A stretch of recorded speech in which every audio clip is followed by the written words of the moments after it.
Hello and welcome to an original Retry This production.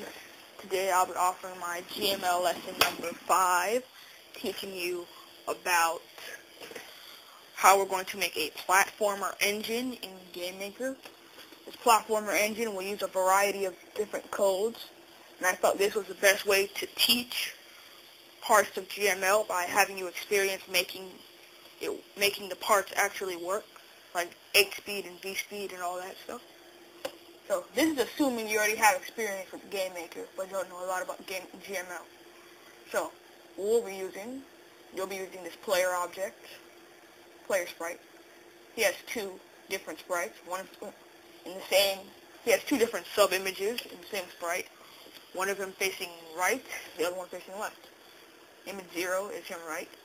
Image 1 is facing left. Okay. So I created him into a player already. I didn't add anything to him. So what I'm going to do, I'll make him solid.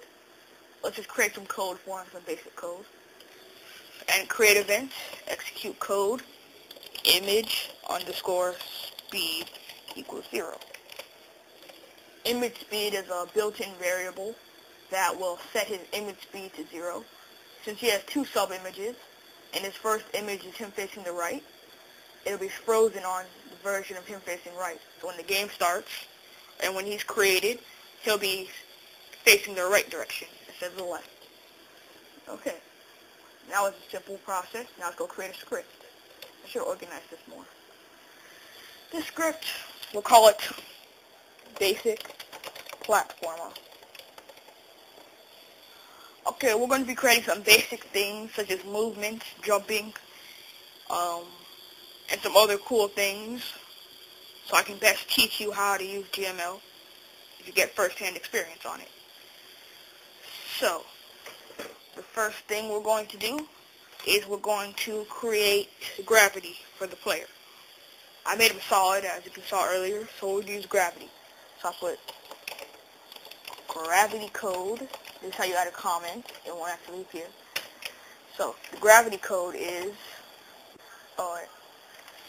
so if place underscore free.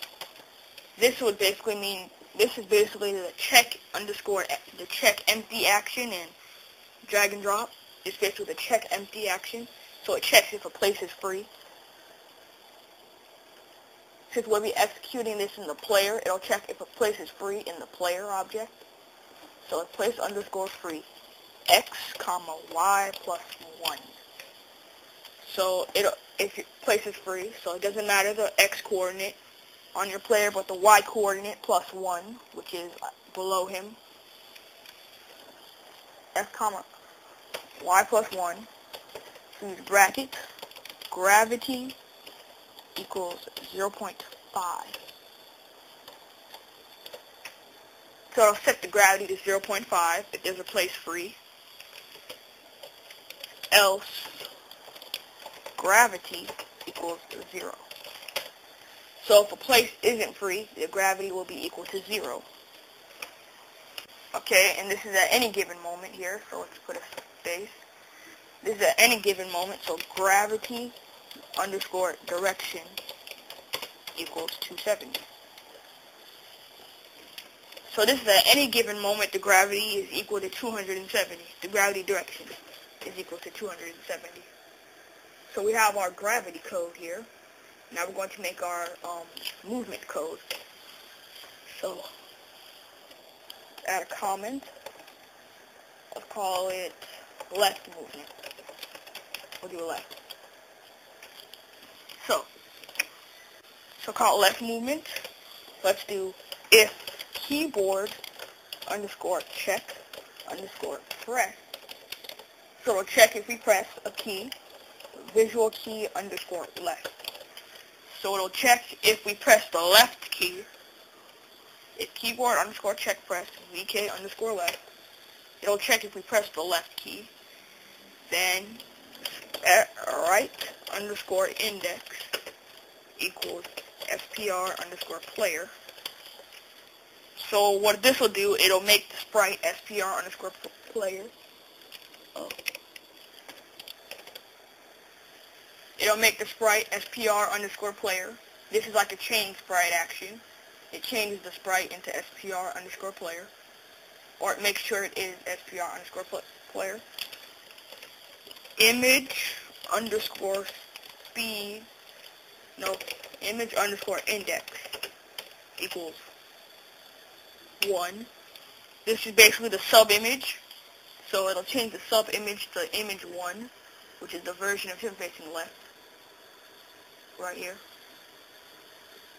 Sub-image 1 is him facing left, so image index equals 1, he'll be facing the left direction.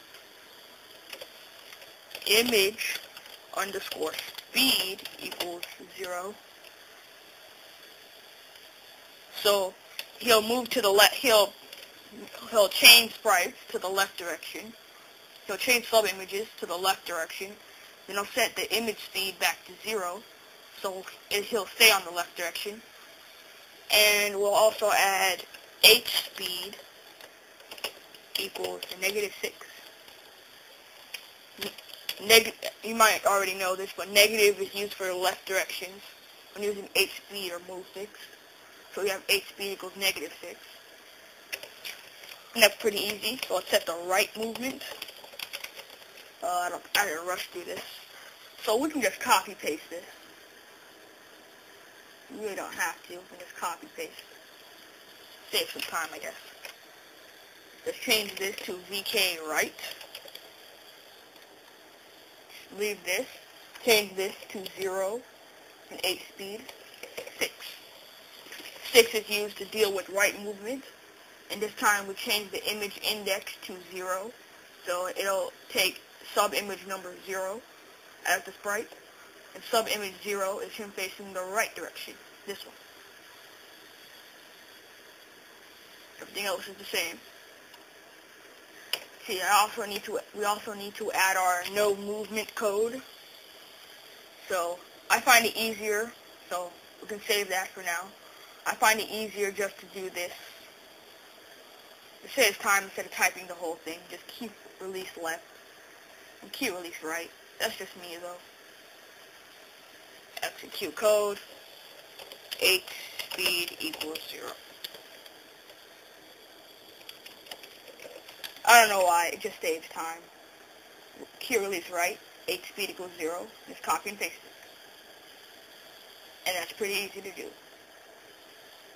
So in the key release left event, we have hspeed equals 0. Key release right, hspeed equals 0. We also need to add a wall object, so create object. Oh, we need to create a sprite for it. 16 by 16. Transparent off.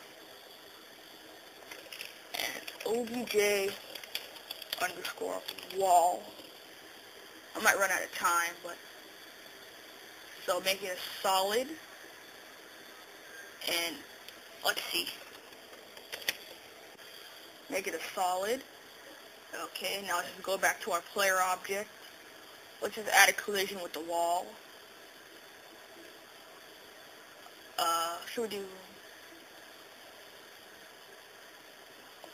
Let's add a collision with the wall, because all the objects will have a collision with the wall, so it's just easier to do it this way. Control, execute code. Let's see. We're going to use if place underscore, not that. If vSpeed greater than 0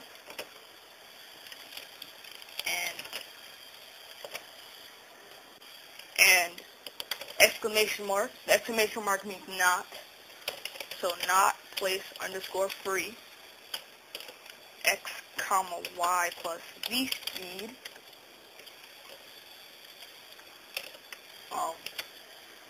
okay, put a bracket, move underscore contact parentheses 270, and we also want to put vSpeed equals 0, and that's it. Well, ending bracket. And that's all the time I have for today. So we'll continue this in my next tutorial. Until next time.